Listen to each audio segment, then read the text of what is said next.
자, 녹화 시작했고요. 날짜는 얘가 날짜는 안 나오나? 날짜는 안 나왔네요. 여하튼 간에, 얼마, 바로 직전에, 올해, 얼마 직전에, 날짜 여기 있나? 6월 13일이네요. FAT 1급 6월 13일날 시행됐던 기출문제고요.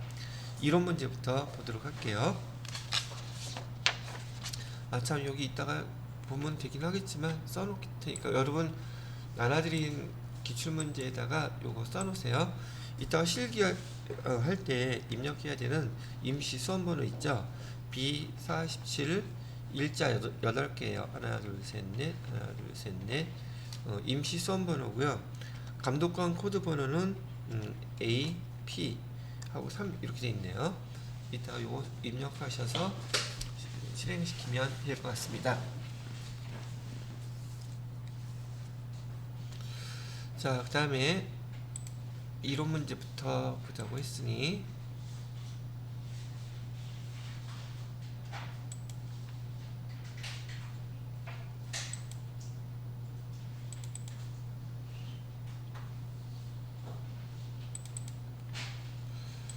자, 17회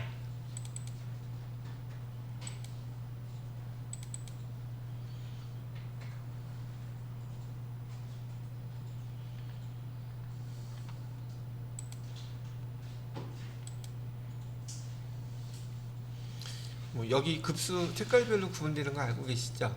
공인회계 사회에서는 여기 분홍색은 FAT 1급을 나타내고 있는 시험지라고 나와 있네요. 자, 그리고 1번부터 보자고요. 현시 글씨 보여요? 오케이. 자, 1번 문제요. 다음 중 재무상태표상 자본에 해당되는 계정 아닌 것은? 자, 자본 계정 물어보고 있는데 여러분이 계정 외우고 있으면 이거 금방 답 찾을 수 있었겠죠? 자, 1번에 주식 발행 초과금. 주식 발행 초과금은 자본 잉여금에 들어가 있는 거죠. 그 다음에 이익준비금. 이익준비금은 이익잉여금에 들어가 있는 거고, 매도가능증권 평가 이익은요, 여기는 기타 포괄 손익 노계액에 들어가 있는 게죠. 이 1번 문제 같은 경우 지난번에 시험 보셨던 분도 그렇겠지만 자본 계정 아니 지분상태표 계정들만 정확히 암기하고 있으면 여러분들이 여기서 문제 맞출 수 있는 거 최소한 5개 이상은 돼요. 계정 같은 거 정확히 암기하고 있고 제가 또 설명해 드리는 것들 잘 기억하시게 되면 그렇게 될 거란 얘기예요. 자, 이번에 2번 문제요. 제가 설명해 드리다가 여러분이 중간에 궁금한 거나 설명이 필요한 것들이 있으시면 바로 손 들고 저한테 질문하세요. 제가 설명하다가 그 내용 봐가지고 답변을 해드릴 테니까요. 자, 2번 문제 볼게요. 2번 문제는 지금 항공의 2021년 결산 정리상 반영 전이래요. 당기순이익이 지금 20만원 돼 있다고 생각했는데 지금 아래와 같은 그런 항목들 반영을 해서 당기순이익이 어떻게 변하는지를 알려달래요. 그렇다 한다면 여기다가 당기순이익이요. 당기순이익은 20만원이라고 되어 있고요. 여기서 해당되는 거 하나씩 반영을 해볼게요. 이익과 비용을 여러분이 구분할 수 있는지를 물어보는 문제라고 보시면 되겠죠. 자, 첫 번째 거요. 당기 발생분 이자 수익. 이자 수익은 아직 돈 받지 않았는데 미수 수익이겠죠. 이 미수 수익을 갖다가 여러분이 손익에 이건 예상에 해당되는 항목인데 얘를 갖다가 회계 처리한다면 12월 30일 날 이렇게 회계 처리를 하게 되겠죠. 요즘은 한 문제만 물어보는 게 아니라 여러 가지를 다 알아야지 되게 결과가 나오게끔 여러 가지 문제를 물어보고 있어요. 그럼 차변에 미수 수익해서 만원 이렇게 써주셔야 될 거고, 대변에다가는 얘 아직 이자 수익을 못 받은 것이니까 이자 수익 여기 만원 이렇게 쓰겠죠. 그럼 얘는 손익의 예상에 해당되는 것이죠. 실제로 아직 돈 주고받은 게 아니기 때문에. 그럼 얘를 갖다가 지금 기말 정리사항에서 누락된 거 빠진 걸 갖다 반영하게 되면 수익이 증가하게 되죠. 수익이 증가하게 된다면 여기 당기순이익이 그만큼 증가하게 된다는 걸 뜻하겠죠. 그래서 첫 번째 항목은 여기 증가 항목으로 금액 미수수익으로 이자 수익 만원이 증가하게 될까요? 그럼 당기순이익이 증가한다는 걸 뜻하고, 그다음에 두 번째는요, 12월 미지급 급여 미지급했대요. 그럼 얘는 똑같이 손익의 예상에 해당되는 항목으로서 분기를 한다면 차변에 급여 미지급분이라고 했으니까 3만원 이렇게 쓸 것이고, 대변에 미지급 비용 이렇게 해서 3만원 쓰게 되겠죠. 그러면 비용이 발생했으니 당기순이익이 얘가 들어가게 된다면 당기순이익은 금액이 줄어들 거예요. 그래서 여기 마이너스 3만원 이렇게 표시해 주면 되겠고, 마지막으로 기말 현재 미지급된 이자 비용, 이자 비용도 여기하고 똑같이 지금 이자를 아직 못 줬다는 뜻이잖아요. 이번 문제는 다 손익이 예상이 된 문제만 3개를 반영시켜 달라고 했네요. 그럼 여기다가 이자 비용 2만원 이렇게 써달라는 얘기고요. 대변에다가는 미지급 얘도 비용 이렇게 돼서 2만원 이렇게 쓰게 된다면 비용이 들어갔으니 당기순이익은 그만큼 줄어들겠죠. 얘도 마찬가지로 마이너스 해서 금액은 2만원 이렇게 해주게 된다면 결과론적으로 당기순이익은 얘네들이 다 반영되면 얼마가 되겠습니까? 이거 물어본 거예요. 당기순이익은 총 5만원에서 만원 빼기 주면 4만원 마이너스를 더 차감해야 되니까 20만원에서 4만원을 더 차감하면 금액은 얼마가 되겠어요? 16만원이 답이 되겠구나. 이렇게 하는 거예요. 지금 제가 이렇게 하나하나 다시 써드리는 이유들은 여러분이 복습하실 때 이 문항 손익의 이용과 예산 문제는 자격시험 뿐만이 아니라 여러분이 회사에서 실제로 이런 것들을 능숙하게 아주 자유자재로 처리를 해주실 수 있어야지 결산할 때 어렵지 않겠죠. 시험 문제 좀 연습하면서 얘가 얼마나 자주 나오는 항목들인지 판단해 보시라고 얘기해 드리는 거예요. 자, 그렇게 됐고요. 답은 1번이 되겠습니다. 그 다음에 3번 문제 볼까요? 3번 문제는 상품 매매업을 영위하는 자료가 다음과 같은데 영업이익 물어보고 있어요. 영업이익을 갖다 물어본다면 여러분들이 뭘 알고 계셔야 된다는 얘기예요? 손익구분을 알고 있어야 된다는 얘기예요. 어떻게 해요? 이렇게 해요. 매출액에서 뭘 빼면 매출 원가를 빼게 되면 뭐가 나와요? 매출 총이익 나오고, 매출 총이익에서 뭘 빼줘야 돼요? 판관비를 빼면 뭐 나온다 그랬어요? 영업이익 나온다 그랬죠? 지금 이거를 암기하지 못하고 있는데 이 문제를 맞출 수 있겠어요? 쉽지 않겠죠? 당연히 이만큼 중요한 항목이기 때문에 영업 외 수익이나 비용 다음엔 이렇게 나온다 그랬었는데, 자, 문제에서 주어진 대로 한번 입력을 해볼게요. 여기서 매출액은 지금 15만원이라고 나와있죠. 그럼 매출액은 주어진 대로 15만원 이렇게 입력해 주시면 되겠고요. 매출원가는요, 매출원가는 9만원이래요. 그럼 9만원 이렇게 입력해 주시면 되겠고요. 그럼 매출 총이익 나오겠죠. 매출 총이익은 얼마로 돼요? 6만원 이렇게 되겠네요. 두 가지 썼고요. 그 다음에 대손상각비.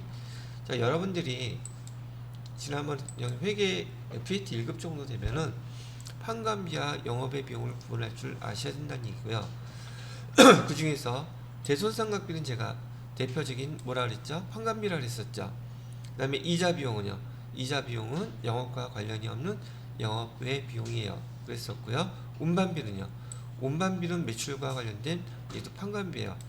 매출할 때는 판관비로 기록하지만 매입할 때는 상품에다 포함시켜서 상품으로 기록하라 했었죠. 자, 기부금은요. 기부금은 얘도 영업 외 비용. 이거를 구분할 줄 모르면 이것도 마찬가지로 이 문제는 되게 어려운 문제가 될 거예요. 그럼 여기 판관비에 들어가야 될 금액은 얼마로 계산이 됐습니까? 두 개 합치니까 4만원이네요. 그죠? 4만원 이렇게 써주시고, 그러면 문제에서 물어보는 영업이익은 얼마가 될까요? 답은 2만원이 되겠네요. 그럼 여기서 문제에서 보듯이 여러분들은 기본적으로 앞으로 급수 계속 배울 거기 때문에 제가 암기하시라고 하는 이런 항목들은 기본적으로 암기하고 계셔야지만이 이런 문제들을 갖다가 해결할 수 있으실 거예요. 판관비나 그다음에 영업의 비용 구분하는 것도 마찬가지로 눈여겨서 잘 받으시고 복습할 때 정확히 암기를 해두시면 되겠습니다. 자, 그래서 3번의 답은 2번. 영업이익은요 2만원이 됩니다 라고 하는 거고요. 자, 그 다음에 4번 문제 볼까요? 4번 문제는 다음 재무회계 재무회계의 정보 제공 목적 재무회계 우리 기업회계 기준에 의해서 재무지표를 재무회계에서 이용하는 목적이 뭐라고 그랬었냐면 기본적으로 외부 회계 정보 이용자들이 합리적인 의사결정을 할 수 있도록 그렇게 재무회계를 제공한다고 했었죠. 그게 가장 기본적인 틀이에요. 자, 하나씩 읽어볼게요. 고객을 위한 상품별 원가 정보라는 것은 원가 정보는 내부, 외부 회계 정보예요. 그렇기 때문에 얘는 외부에다가 내보내면 안 된다는 뜻이고요. 그래서 답은 벌써 1번인 것 같으네요. 2번 경영자의 수탁책임이라는 용어 이해하고 알고 계시죠? 회사를 대신 경영하는 사람들은 주주들에게 보고할 때 뭘 갖고 보고한다 그랬어요? 재무지표 갖고 보고한다 그랬었죠. 그렇기 때문에 그때 사용하려고. 세 번째는 재무상태, 경영성과. 재무상태는 재무상태표, 경영성과는 손익계산서, 현금 흐름은 현금 흐름표, 자본 변동은 자본 변동표. 당연히 이런 것들로 제공하죠. 그 다음에 투자 및 신용 의사결정이 필요한 외부 회계 정보 이용자들이 이런 재무지표를 갖다 재무회계를 통해서 재무지표를 받고서 결정하는 것들, 많이 봤던 것들, 익숙한 것들이죠. 자, 이런 문제 가지고 또 여기 세 가지 정도 구분해서 여기 기억해 놓으시면 될 것 같으네요. 자, 됐고요. 자, 그 다음에 5번 문제. 5번 문제는 항공의 상품 수불 부위래요. 재고자산을 뭘로? 선입선출법으로 평가할 때 기말 재고자산 얼마냐고 물어보고 있죠. 자, 저는 지금 일단 순서대로 다 설명하지 않고 여러분이 시험 문제를 풀 때 얘는 시간도 필요하단 말이죠. 그래서 선입선출법으로 기말 재고자산 계산을 하려면 답부터 한번 구해볼게요. 기말 재고자산은 지금 우리 상품 갖고 있던 것 중에서 판 거 빼고 남아있는 기말 재고만 알면 되는 거죠. 자, 그러면 보세요. 3월 20일 날 200개를 매출했다 그랬는데 지금 여기 재고 중에서 선입선출법이니까 앞에 거는 먼저 팔려 나가겠죠. 그 다음에 뒤에 거 3월 10일 날 매입한 것 중에서 100개가 남아있겠죠. 기말 재고가요. 그죠? 그래서 지금 선입선출법으로 남아있는 재고는 여기 3월 10일자에 수량은 100개, 단가는 얼마짜리가 남아있다고요? 1,100원짜리로. 그러면 금액은 얼마가 되겠어요? 금액은 1,100원이니까 11만원 되겠죠? 금액은 11만원. 자, 그 다음에 재고 또 몇 개 남아있어요? 3월 28일 날 지금 우리가 사갖고 왔던 거 100개. 이렇게 하면 기말 재고는 200개. 맞죠? 그 다음에 금액은 얼마짜리가? 1,200원짜리가 얘는 금액이 얼마 돼요? 12만원. 이렇게 하게 되면 이 두 개 합친 것이 기말 재고가 되겠죠? 그래서 기말 재고는 23만원이 답이 되겠구나. 얘가 답인 거예요. 답은 금방 이렇게 맞출 수 있는데 여러분들은 이 문제를 가지고서도 연습할 때 우선 이거 내용을 이해하시면 좋겠다는 얘기죠. 복습하는 거니까 제가 이렇게 한번 정리를 다시 해봐 드릴게요.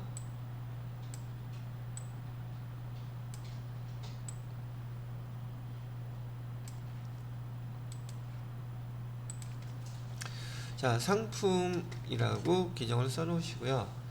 이 문제에서 기초재고는 얼마예요? 기초재고는 3월 1일날 월초재고라고 해서 100개에다가 1,000원짜리가 10만원 되겠죠?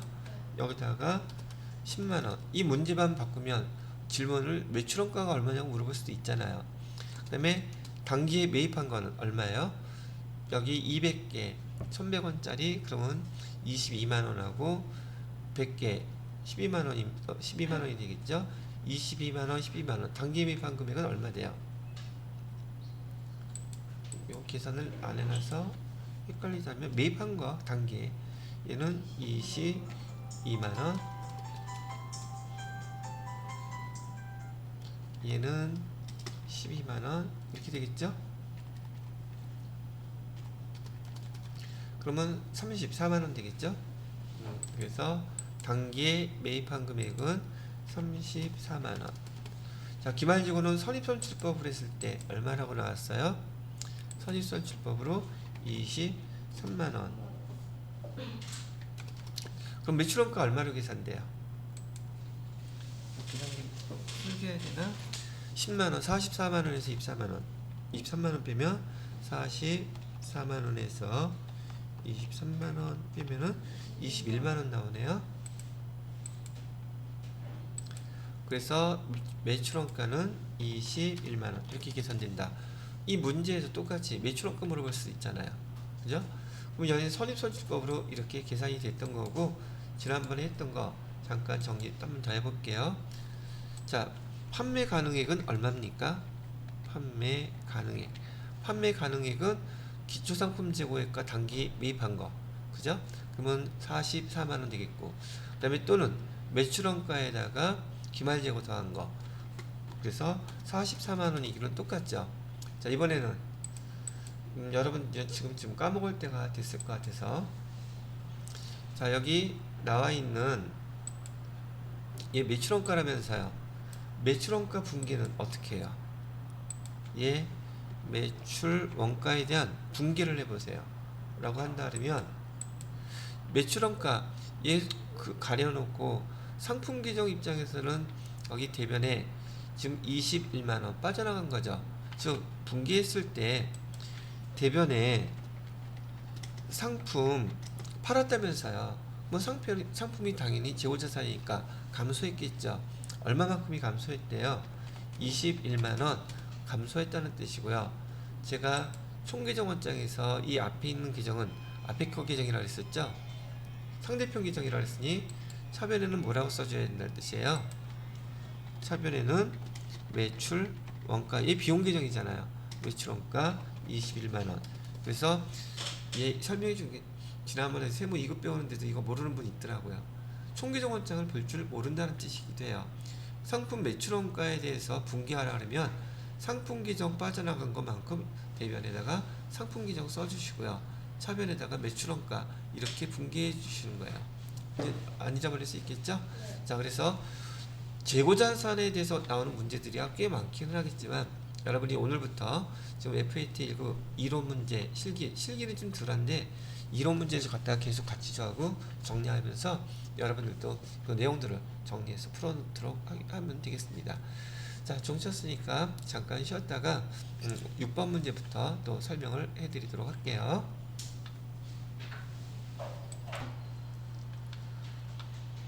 자, 5번 문제는 됐고, 그 다음에 6번 문제 보겠습니다. 다음에 거래에 대한 분개로 옳은 것은 이라고 되어 있네요. 매출 거래처 파산으로 외상 매출금 40만원 회수 불가능하게 됐다면, 외상 매출금이면 우리 매출 채권이죠. 그러면 채권 계정 못 써야 돼요. 대손 상각비 써야 되겠죠. 근데 밑에 보니까 파산일 전에 대손 충당금 잔액이 얼마 있대요? 10만원? 그러면 대손 충당금부터 먼저 사용해야 되겠죠. 그래서 대손 충당금 10만원 사용하시고 나머지 30만원은 대손 상각비 1번이 답이네요. 그죠? 자, 그렇게 됐고, 그 다음에 7번 문제. 유형 자산에 대한 설명으로 옳지 않은 거 찾아보래요. 정률법으로 상각하는 경우 감가상각비는 매 기간 감소하겠죠. 그죠? 정률법으로 계산하게 되면 감가상각비는 초기년도에 되게 높았었죠. 이렇게 우하향으로 이렇게 떨어질 거라는 거. 뭐 근데 정률법으로 상각하는 경우뿐만이 아니라 정액법으로 상각하면 뭐 올라가요? 감가상각비는 똑같겠죠. 정액법으로 했을 때는. 그다음에 건설 중인 자산은 감가상각 대상 자산 아니다. 감가상각 대상 자산 아닌 거 두 가지 있다 그랬었죠. 뭐뭐 했었어요? 건설 중인 자산하고 또 하나 토지였었죠. 근데 성격은 달라요. 토지는 시당초 감가상각 대상이 아닌 것이지만 건설 중인 자산은요. 얘는 지금 감가상각비라는 것은 원래 사용 과정에서 발생하는 거죠. 사용할 때 그 값어치가 사용하기 시작하면서 이 돈이 떨어지는 건데 사용 기간이요. 사용하면서 발생하는 것이지만 지금 건설 중인 자산인 경우에는 얘는 사용 기간이 아니라 얘는 지금 어떤 과정이에요? 사용이 아니라 취득 과정이 있는 거죠. 그래서 건설 중인 자산은 지금 취득 중에 있는 자산이기 때문에 당연히 감가상각을 할 수가 없는 거예요. 성격이 다르다 그랬었어요. 자, 이번에는 세 번째, 건설 회사가 분양 목적이라면 이 판매 목적인 거죠. 건설 회사가 분양 목적으로 아파트를 건설하기 위해 보유하고 있는 토지, 이 토지는 유형자산으로 분류한다. 지금 여기 건설회사인 경우에는 지금 여기 토지 자체는 사용 목적, 판매 목적으로 갖고 있는 거예요. 사용 목적으로 갖고 있는 거예요. 사용 목적이면은 당연히 유형자산이겠지만 얘는 지금 판매 목적으로 갖고 있다는 거 그 구분을 하실 줄 알아야 되겠죠. 그래서 얘 3번이 저기 유형자산이 아니라 얘는 뭘로 구분해야 돼요? 그렇지, 재고자산으로. 다음에 네 번째, 유형자산의 취득원가는 구입대금의 매입 부대 비용을 가산한 금액이다. 취득하는 자산비용을 기록해 주라 그랬었죠. 많이 설명 들었던 거기 때문에 이 문제도 여러분들이 틀릴 만한 상황은 아닐 거라고 봐요. 자, 8번 문제 볼까요? 8번 문제는 수익이 실현된 것으로 볼 수 없는 것은이라 했죠. 보통 우리 수익이 실현됐을 때 제가 여러분들한테 설명할 때 그 보수주의라는 거 설명해 드린 적 있었죠. 지금 다음에 보기 4개 중에서 판매한 것으로 볼 수 없는 것이라는 뜻이에요. 첫 번째, 상품을 외상으로 판매했으면 판매한 거죠. 판매하고 수익 인식하죠. 다만 그 결과의 대금, 외상 매출금으로 지금 못 받았다 뿐이지 판매는 된 거예요. 보통 수익 실현됐던 거 혹시 기억이 나실까? 우리 부가세법에서 제가 이거 설명해 드렸던 거 기억을 한번 해보세요. 재화나 용역이겠죠. 재화 용역이 우선 공급 시기에 바로 모두 결정된다 그랬어요. 여기 공급 가액도 결정되고 공급 가액이 결정되게 되면 이 공급 시기 그 날짜에 세금계산서 발행해야 된다 그랬었죠. 이 세금계산서 발행하는 날짜를 보고 회계 담당자는 수익을 인식합니다. 이게 네 가지가 같은 상황에서 벌어지는 것들이에요 라고 얘기해 드렸잖아요. 거기서 여기 그 수익 실현되는 거, 그러면 여기 재화 용역, 특히나 재화 같은 경우에는 인도한 경우가 공급식이죠. 또는 부동산인 경우에는 사용 가능한 때, 이용 가능한 때가 공급식이라고 얘기해 드렸던 거 기억나시죠? 자, 여기 보면은 상품 외상으로 판매했을 때 인도했기 때문에 수익으로 인식한다. 2번, 대여금에 대한 기간이 경과하여 이자가 발생했다.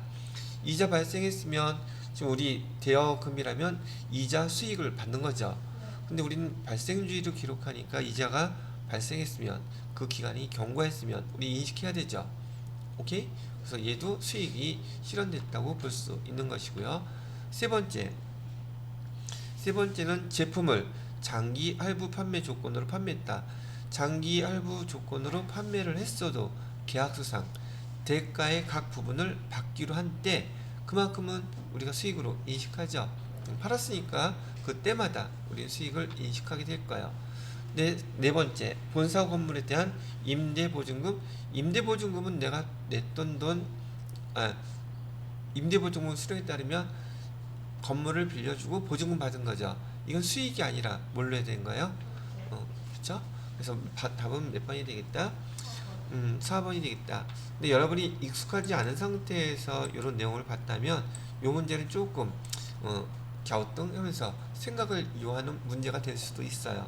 근데 수익이라는 게 어떤 것인지만 구분할 수 있다면 그닥 어려운 문제가 아닐 수도 있었겠죠. 자, 이번에는 9번 문제예요. 9번 문제는 지금 손익계산서에 기상될 지금 무형자산 삼각비를 물어보고 있죠. 자, 유형자산인 경우에 상각을 하게 되면 우린 감가상각비라는 용어를 써요. 거기에 반해서 여기 무형자산인 경우에는 무형자산 상각비 쓰죠. 그죠? 자, 하나 또 비교해놓고 복습하는 거니까. 자, 여기 유형자산일 때는 차변에 감가상각비 쓰실 거고, 대변에다가 감가상각 요계액에서, 얘는 지금 간접법을 사용하고 있죠. 유형자산에 대해서는 간접법을 사용하고 있어요. 회계 처리할 때. 거기에 반해서 여기 무형자산은요, 감가상각비라고 쓰지 않고 무형자산 상각비라는 용어로 써요. 그 다음에 대변에다가는 간접법을 쓰지 않고, 만약에 특허권이라고 했다면 특허권을 갖다 직접 차감하는 직접법 회계 처리 방식을 사용한다. 여기 차이점이죠. 직접법을 사용한다. 자, 그래서 상각비 계산해 보라 그랬는데, 무형자산을 상각할 때에는 우리가 유형자산을 상각할 때 배웠던 여기 정액법이라든지, 그다음에 정률법이라든지 연수학계법, 승산법 다 사용할 수 있죠. 근데 우리 회사의 합리적이라고 생각하면 그거를 사용할 수 있지만, 정해놓지 않았더라면 무조건 그때서는 정액법을 사용한다. 이게 있었던 거 기억나요? 자, 또 하나 원칙, 이제 이론들 자꾸만 배우니까요. 무형자산의 원칙 중에 하나가 잔존가치가 잔존가액 있죠? 잔존가액은 없는 것을 원칙으로 합니다. 무엇을 원칙으로 한다? 잔존가액은 없는 게 원칙이에요. 무형자산인 경우에. 자, 하나씩 우리가 TET 2까지 배워야 되니까 여러분이 알아야 될 사항들 제가 중간중간에 나오면 있으면 이렇게 자꾸 정리를 해드릴게요. 자, 일단 이런 내용을 알았더라면, 특허권 취득일은 2020년 1월 1일이래요. 자, 저도 복습하실 때 참고되라고 하나씩 써볼게요. 1월 1일날 취득했다 그러면 특허권 취득금액은 얼마라고 됐냐면 200만원이라고 되어있죠.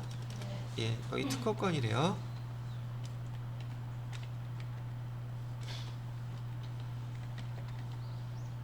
자, 그 다음에 상각 방법은 정액법으로 해달래요. 5년 상각이고요. 그 다음에 월화상각 취득 제 비용이 들어갔대요. 얘도 무형자산도 부대비용이 발생하게 되면 이렇게 포함시켜야 되겠죠. 그러면 무형자산인 특허권의 취득원가는 얼마겠어요? 특허권은 200만원에 거기 제 비용 들어간 거 220만원이 되겠죠. 220만원이 취득가에, 얘를 상각하려면 내용연수 5년으로 상각해 줘야겠죠.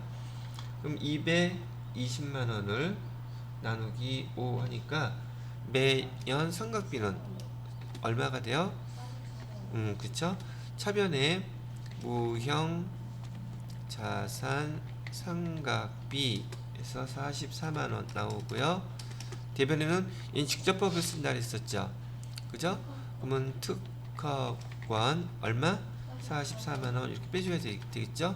자, 그러면 이 상태에서 12월 31일 날 이렇게 회계 처리를 했다면, 지금 무형 자산에 대한 잔액, 장부가액은 얼마겠어요? 44만원을 빼게 되면 176만원 이렇게 나오겠죠. 2021년 12월 31일 날 특허권에 대한 장부가액은 지금 176만원이 된다는 얘기예요. 이해되시겠죠? 자, 그러면 한 번 더 해볼게요. 그러면 2022년 12월 31일 날 얘를 또 똑같이 상각을 한다 그러면 차변에 무형자산 상각비 얼마가 와야지 돼요? 정액법인 거 알았으면 매년 똑같이 44만원이 와야 돼요. 그죠? 근데 지금 여기 장부가액은 얼마가 남았어요? 176만원 남았죠.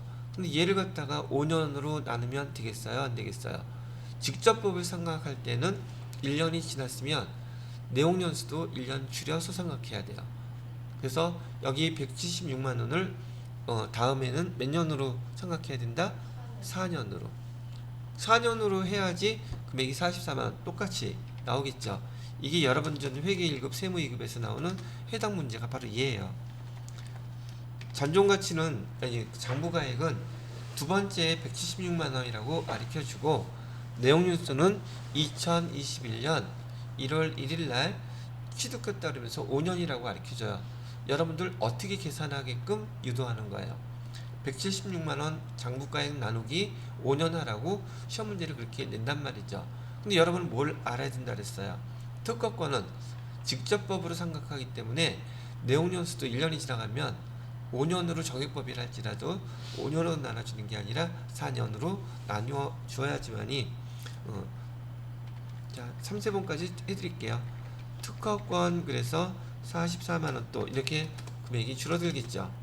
그러면 2022년도 12월 31일 날 현재 여기 176만원에서 44만원 또 상각을 했으니 잔액은 얼마가 남아요? 132만원 이렇게 남죠. 그럼 우리가 특허권을 취득하고서 몇 년 지난 거예요? 2년 지났죠. 자 그럼 다음에 2023년도에는 여기 잔액 남아있는 이 금액 내용연수를 몇 년으로 또 나눠줘야겠어요.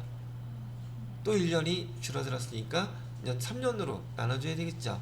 그래서 무형자산 상각비 계산할 때 얘가 여러분들한테 제일 많이 출제될 것 중에 하나는 내용연수를 이렇게 1년씩 그때마다 줄여줘야 된다는 거예요. 아시겠죠? 됐어요.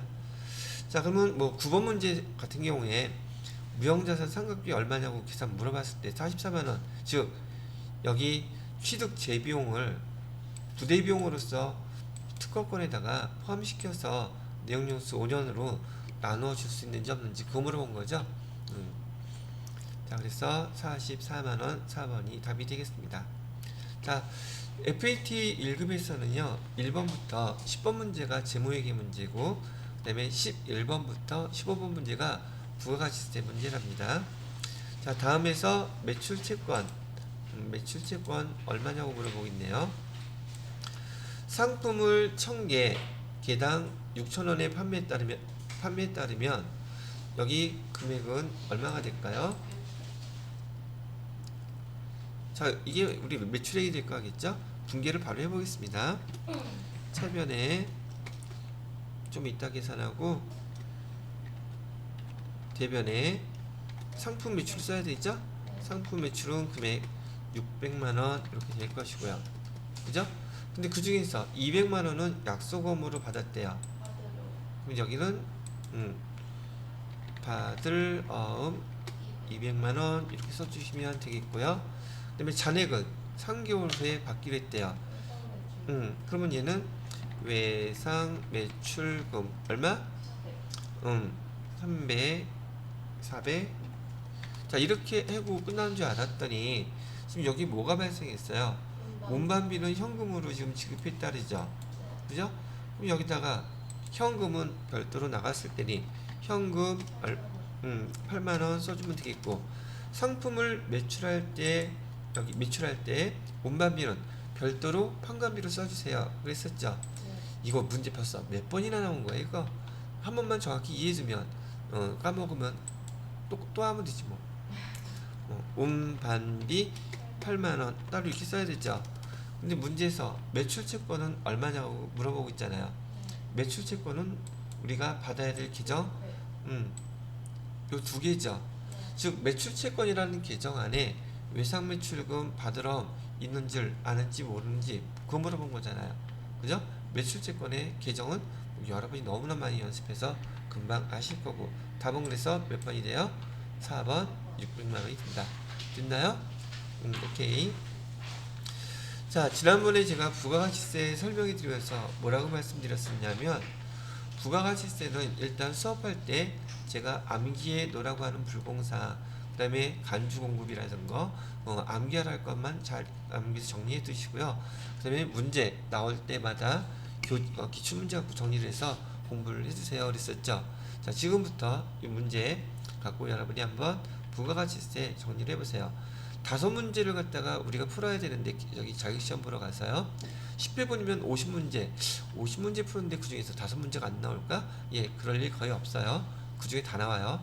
지금부터 푸는 부가세 문제들 잘 이해하고 암기할 거 암기하시고, 그다음에 이 부가적으로 필요한 게 있다면 교재 또는 제가 설명해 드린 거 참고해서 보완을 해주시면 됩니다. 자, 1번 문제부터 보도록 할게요. 다음 중 부가가치세 납세 의무에 대해서 바르게 설명하고 있는 것은 그런데, 자, 1번 면세사업자도 부가가치세 납세 의무. 면세사업자가 부가가치세 납세 의무 있습니까? 없습니까? 없죠? 여기는 틀렸네요. 여기는 어떻게 해야 돼? X표를 못하겠네. 자, 그 다음에 사업자 등록을 하지 않으면 부가가치세 납세 의무 없다. 이건 무슨 말이냐면, 장사는 하고 있는데 내가 일부러 사업자 등록을 안 냈어. 그러면 부가가치세 납세 의무가 없어진다? 아니란 얘기죠. 사업자 등록하지 않았다 할지라도 부가가치세 관련돼서 사업 장사를 하고 있다면 이 사람은 지금 부가가치세와 관련돼서 납세 의무가 지금 있다는 얘기예요. 아시겠죠? 뭘 설명할까? 저기 사업하시다 보면 말이야, 장사하시는 분 중에서 이런 쪽에 무지하셔가지고 장사는 시작했는데 사업자 등록 내지 않고 시작하는 사람 있을까 없을까? 있단 말이에요. 그래서 나중에 알게 되는 거야. 그럼 뭘 해야 돼요? 사업 개시일로부터 20일 이내 사업자 등록 신청하지 않으면 가산세 내야 되죠.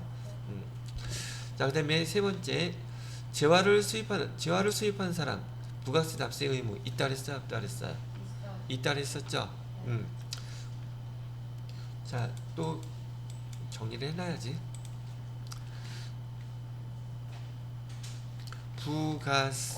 부가가치세죠? 부가가치세는 어디에 부과된다고 제가 설명해 드렸었나요? 부가가치세는 다음과 같은 세 가지 항목이 공급이 되면, 거래를 하면 부가가치세 된다 그랬어요. 첫 번째 뭐예요? 재화의 공급. 두 번째는요, 용역의 공급. 세 번째는 수입재화. 이거를 갖다가 이 세 가지를 기억을 꼭 하셔야 돼요. 어떤 경우에 부가가치세가 부과됩니까? 그러면 재화의 공급, 용역의 공급, 수입재화, 이때 부가가치세가 부과되고, 이런 재화나 용역, 수입재화를 다루는 사업자, 그런 사람들이 납세 의무자잖아요. 이해되셨죠? 수입하는 사람도 개인이라 할지라도 부가가치세 납부해야 됩니다. 지난번에 제가 한진칼 그 조씨일가 조연하신가 그 일가에 대한 거 얘기하면서 여러분들이 외국에서 제품을 수입하더라도 부가가치세 부과됩니다 그랬었죠. 자, 됐고요. 그다음에 국가나 지방자치단체도 재화의 공급, 용역의 공급 이런 게 있다면 부가가치세 납세 의무 있다 그랬었죠. 그래서 답은 몇 번이 되겠다? 4번이 되겠다. 이렇게 문제 하나하나 풀면서 여러분 정리를 해주시면 된답니다. 다음에 12번 문제 볼까요? 12번 문제는 다음 중 부가가치세법상 사업장에 대한 거 설명으로 옳은 거 찾아보래요. 그럼 뭐가 틀렸는지 한 번씩 보면 되겠죠? 자, 부동산 임대업은 법인의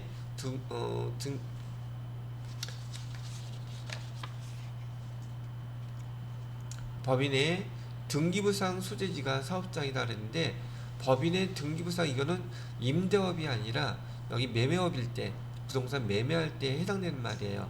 임대업은 법인의 등기부상 소재지가 아니라 그 부동산이 있는 그 부동산의 등기부상 소재지예요. 법인이 아니라. 건물이 따로따로 있다면 그 건물이 있는 그 법인이 아니라 건물이에요. 건물, 이렇게 써놔야 되겠다. 법인의 등기부상 소재지가 아니라 그 부동산이 있는, 임대하는 부동산이 있는 등기부상 소재지. 그래서 틀렸어요. 그 다음에 2번에 무인 자동 판매기를 통해 재화를 공급하는 사업은 해당 판매기가 설치된 장소가 사업장이에요? 설치된 장소가 사업장이라, 만약에 설치된 장소가 10군데면 10군데 세무서에다가 다 신고 납부해야 된단 말인가요? 그건 아니라 했었죠. 이렇게 무인 자동 판매기나 보편적인 경우는 사무 업무를 총괄하는 장소 있죠. 사무 업무를 총괄하는 장소가 사업장이고, 그 사무 업무 총괄하는 사업장이 있는 관할 세무서에다가 부가가치세 신고 납부한다 했었죠. 자, 그래서 여기 재화를 공급한 사업장은 설치된 장소가 아니라 뭐라고 봐야 돼요? 사무 업무 총괄하는 장소가 사업장이에요. 그래서 틀렸고요. 그다음에 하치장 사업장으로 본다 안 본다? 안 본다. 지난번에 사업장과 관련돼서 사업장으로 보느냐 안 보느냐, 여기 직매장 얘기 나왔었죠. 그다음에 여기 하치장 얘기 나왔었고, 또는 임시 사업장, 이 세 가지를 놓고서 사업장으로 보는 것, 사업장으로 보지 않는 것, 이렇게 나와 있었죠. 자, 그래서 직매장은 사업장으로 본다 했었죠. 하치장과 임시 사업장은 사업장으로 보지 않는다 그랬어요. 자, 그럼 문제에서 하치장은 사업장으로 보면 틀렸죠. 직매장은 또 문제도 지금 반대로 설명하고 있어요. 직매장은 사업장으로 보며 하치장과 임시 사업장은 사업장으로 보지 않습니다. 그래서 얘도 틀렸고요. 그 다음에 4번, 제품의 포장만을 하거나 용기에 충전만을 하는 장소는 사업장으로 보지 않는다. 제품의 포장만 하는 거, 그게 아니라 제조업 같은 경우는 궁극적으로는 제품이 완성되는 곳이라 그랬었죠. 근데 단순히 포장만 하는 곳은 완성된 곳으로 보지 않는다는 뜻이에요. 그래서 옳은 것은 4번이 설명을 맞게 그나마 해놨네요. 왜? 얘는 모르겠는데 다른 거 3개가 정확히 아니라는 걸 판단한다면 이렇게 판단하는 방법도 있다는 얘기예요. 자, 그 다음에 13번 문제 볼게요. 다음 중 부가가치세법상 면세에 대한 설명으로 옳지 않은 걸 찾으래요. 면세 사업자는 매입할 때 매입세 환급받을 수 있어요? 없어요? 자, 다시 면세 사업자는요, 매입할 때 매입세액 내도 환급 안 되죠. 그 대신 우리가 판매할 때 부가세 매출세액 있어요? 없어요? 없죠. 그것 때문에 매입세액도 똑같이 환급해 주지 않는다. 즉 우리는 불공사항에서 매입세금 계산서 받았는데 5번에 5번째 면세사업과 관련되며 불공 처리하기로 했었죠. 그 불공의 뜻이 뭐예요? 매입세 공제해 주지 않습니다 라는 뜻이었었어요. 됐죠? 그래서 첫 번째 거는 제대로 설명 잘 하고 있고요. 두 번째, 면세사업자는 부가가치세 과세표준 신고 및 세금계산서 발급 의무가 없다. 지금 얘 납부하고 내고 그럴 거 있어요? 없어요? 전혀 없죠? 얘는 부가가치세 신고, 매출세액도 없고 매입세액도 없어요. 그죠? 그렇기 때문에 발급, 세금계산서 발급하면 돼야 안 돼요? 안 돼요. 그런 의무 없습니다. 근데 다만 뭐만 해줘야 된다 그랬었어요. 1년에 한 번 부가가치세 2기 확정 신고 때 이것도 어떤 세금 계산서? 매입 세금 계산서 뭘 제출해야 된다고요? 학계표를 제출해 줘야 되를 여기 협력 의무가 있다 그랬어요. 협력 의무. 왜 그러냐면 알다시피 세금 계산서는 발행을 하게 되면 두 개가 한 세트죠. 하나는 매출, 하나는 매입. 국세청 컴퓨터에서 이 세금 계산서를 이렇게 여기 입력하게 되면요, 크로스 체크해 줘요. 왜? 두 개가 한 세트이니까. 그래서 만약에 그 부합 자료 나오게 되면 해당 사업자들한테 이 내용을 알려주기 위한 거라는 얘기죠. 그러다 보니까 매입세금 계산서도 면세사업자라 할지라도 이 매입세금 계산서 학계표는 반드시 제출을 해 주어야 됩니다. 아시겠죠? 자, 그 다음에 3번 최종 소비자의 세부담을 줄이기 위한 제도다. 이건 제가 뭐라고 설명했었냐면 면세제도는 세금의 역진성을 갖다가 완화하기 위한 제도라고 했었죠. 여기 세금, 그 세금은 부가세법에서 부가세예요. 그거 다 면제해 줬죠. 왜? 국민들의 주머니 사정을 배려해서 만들어놓은 제도, 세부담을 최소화시키기 위해서 면세 제도를 만들었다고 했었어요. 예, 최종 소비자의 세액 부담을 줄이기 위한 제도가 바로 면세제도예요. 자, 네 번째, 부가가치세는 납세 의무가 완전히 면제되는 제도이다, 아니면 부분 면세 제도이다. 어떤 걸 하랬어요? 얘가 틀렸죠? 예, 납세 의무가 완전히 면제가 되는 제도는 영세율 제도였었어요. 그죠? 영세율은 매출할 때도 매입할 때도 부가세에서 자유롭죠. 근데 여기 면세 제도는 어땠어요? 매출할 때는 매출세액 없죠? 매출세액이 없어요. 뭐일 때는? 면세제도일 때는. 면세제도는 매출세액은 없지만 우리 매입할 때 매입세액은 있죠.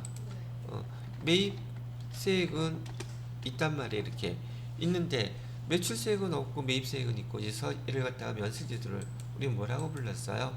이를 부분면세제도, 부분면세제도라고도 불렀고, 또는 불완전 면세제도라고도 불렀어요.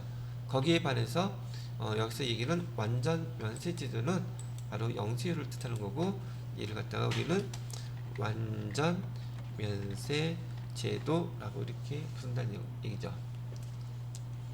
제가 지난번에 설명해 드릴 때 면세와 영세율과 면세 파트에서 문제 한 문제가 반드시 출제됩니다 얘기했었죠. 자, 이런 식으로 나올 것이고요. 자, 그 다음에 14번 문제를 보시게 되면 과세표준 계산하는 문제 나온다고 했던 거 기억나시나요? 그럼 이것도 문제 한번 풀어보자고요. 14번 문제는 의류 도매업을 하는 항공인 경우 1기 부가가치세 확정 신고 기간의 자료입니다. 과세표준 얼마냐고 물어보고 있네요. 자, 상품 외상 매출액이 2,500만원인데 지난번에 꼭 떠올리셔야 돼요.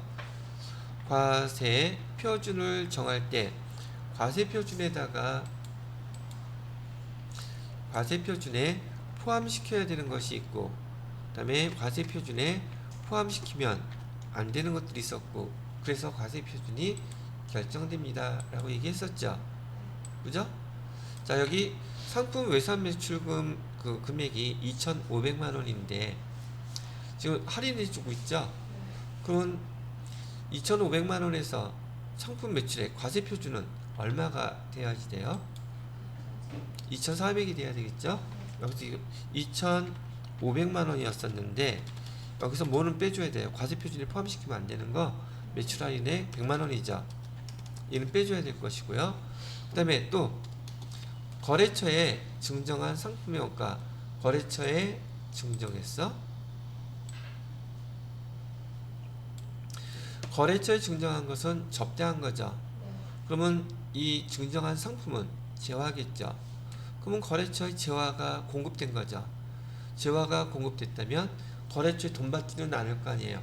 무상으로 공급했는데 무상 공급은 제가 뭐라고 부른다 그랬어요? 간주 공급이라고 부른다 그랬었죠. 얘가 바로 간주 공급에 어디에 해당되는 내용이에요? 까먹었죠? 재화의 지금 이렇게 자꾸 반복하면서 외우시라고요. 재화의 간주 공급은 4가지가 있다 그랬어요. 중요한 사항이라고 제가 누누이 얘기했죠. 왜냐하면 문제가 이런 식으로 나오기 때문에 그래요. 자, 첫 번째로는 자가 공급이라는 게 있다 그랬었어요. 그죠? 두 번째로는 개인적 공급, 세 번째로는 사업상 증여, 네 번째로는 폐업 시 잔존 재화, 4가지가 있는데 이 중에서도 자가 공급 중에 3가지가 있다 그랬어요. 얘는 면세 사업 전용했을 때, 두 번째로는 우리 잘 알고 있는 1000cc. 1000cc는 비영업용 소형 수용차에 사용됐다면 이런 뜻이라 했었죠. 그다음에 세 번째로는 타 사업장 반출. 목적은 반드시 판매 목적일 때만. 뭐일 때만? 판매 목적으로 타 사업장에 반출했을 때가 자가 공급에 해당됩니다 라고 얘기했었고, 이거 잘 기억하셔야지 돼요. 재화의 간주 공급은 뭘로 보겠다? 판매한 것으로 보겠다는 뜻이에요.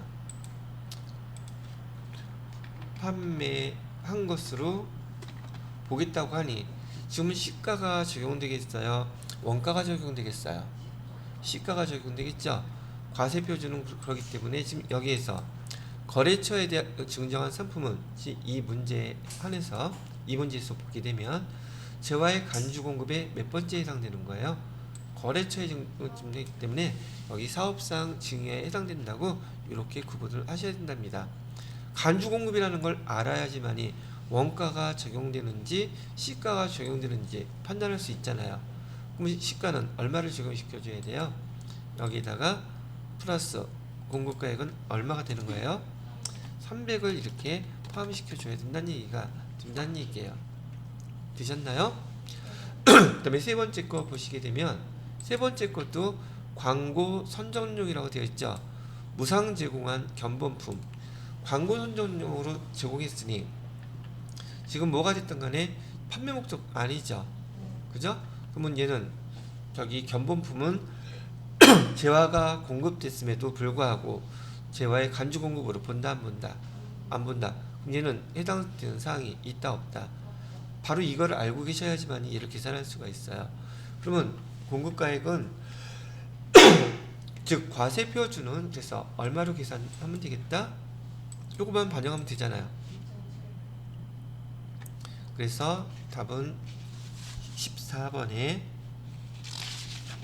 2번이 답이 된다고 나와 있는 거랍니다. 되셨나요?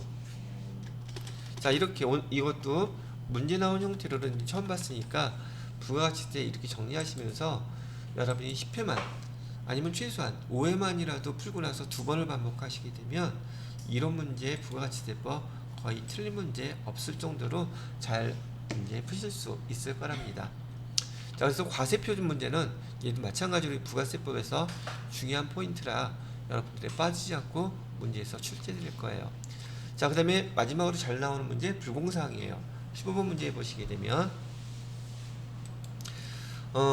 컴퓨터 도매업을 하는데 매입세액 내역이래요. 공제받을 수 있는 매입세액은 얼마입니까? 공제받을 수 있는 것과 매입인데요. 공제받을 수 없는 것을 구분하라는 얘기잖아요. 자, 보시게 되면 첫 번째, 상품 운반할 트럭 구입했대요. 매입세 공제 받을 수 있겠어요? 없겠어요? 얘는 불공사항에 해당되는 게 아무것도 없으니 당연히 공제받을 수 있겠죠. 두 번째, 본사 건물의 자본적 지출과 관련된 매입세. 그럼 얘는 지금 자본적 지출이라고 했으면 얘는 뭐죠?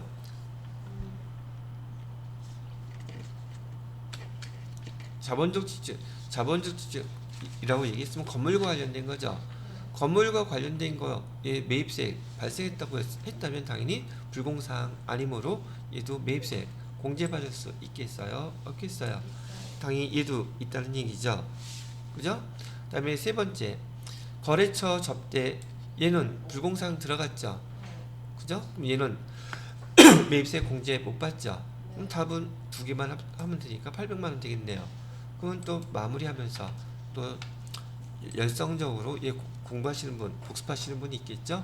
불공사항 6가지는 반드시 암기하시라고 제가 얘기해 드렸어요. 불공사항 6가지 다시 한번 써드릴게요.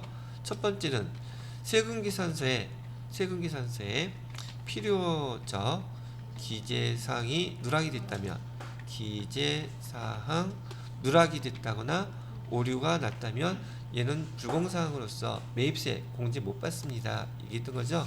두 번째로는 뭐 있었어요? 두 번째는 사업과 무관한 세금계산서 받았을 때는 불공사항이에요. 세 번째로는요, 비영업용, 여러분들한테는 1000cc라고 알려드렸죠. 비영업용 소형 승용차, 보통 비영업용 소형 승용차 1000cc 이상이라 그랬었죠. 시험 문제에서도 CC로 많이 구분을 해주기 때문에 소형시장 이상 되는 것들 취득할 때만요 아니라 그랬잖아요. 취득 그리고 AND예요. 사용할 때 발생하는 사용할 때 발생하는 모든 비용들에 대해서 매입세 공제 안 해줍니다. 이런 뜻이라고 했었고요. 네 번째는 뭐였었어요? 접대비와 관련돼서 세금계산서 즉 매입세액이 발생하면 걔도 공제 안 해줘요. 다섯 번째는요. 면세 사업 관련해서 면세사업과 관련돼서 매입세액 발생되면 공제 안 됩니다. 마지막으로는 토지와 관련돼서 토지 관련 세금계산서 매입세액 발생하게 되면 불공사항으로서 매입세 공제 안 해줍니다. 그래서 불공사항 몇 가지입니까? 6가지. 불공사항은 매입세액 공제된다 안 된다? 공제를 안 해주겠다는 뜻이라는 걸 기억하시고, 자 그러면 제가 나름 여러분 기출문제에서 꼭 기억하시고 구분해야 될 거 중요한 거 재화의 간주공급과 불공사항 양대 산맥이라고 그랬어요. 여러분이 나중에 세무 2급을 배우건 세무 1급을 배우건 그다음에 자격시험에서건 실무에서건 아주 중요한 항목들이에요. 여러분이 공부를 제대로 했는지 못했는지 그걸 판단할 기준이 될 수도 있는 항목들이랍니다. 자, 꼭 암기해 두시고, 자 여기까지가 기출문제 작년이래네. 지난번에 나왔던 47회분 제일 따끈따끈한 기출문제로 한번 이론 문제 쭉 정리를 해 드렸답니다. 자 여기까지요.